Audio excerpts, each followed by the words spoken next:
The one thing I did want to mention is the Love Island effect.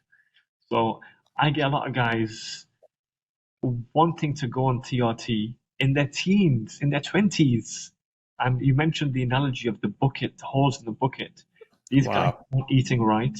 They're not sleeping right. We know chronic cortisol elevation is an antagonist to adequate testosterone production. And the third thing is aromatization, adipose tissue.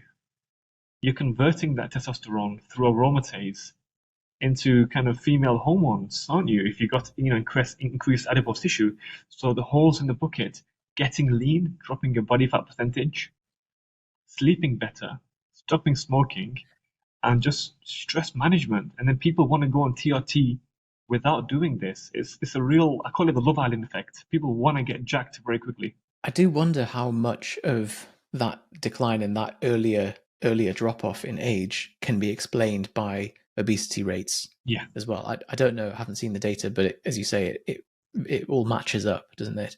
And yeah, I've seen that this particularly is a bit of a mindset problem of like it comes down to people avoiding doing the boring hard Yeah. stuff, and they're going, I'm 24, but I'm not in the shape that I want to be in. I'm going to go on TRT. It's like you're 24, like that is just and yet you're eating terribly, you're not sleeping well.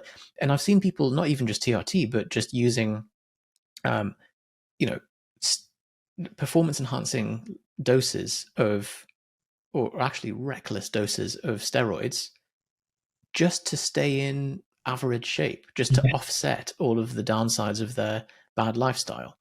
And it's like the amount of risk reward that we're taking here is insane.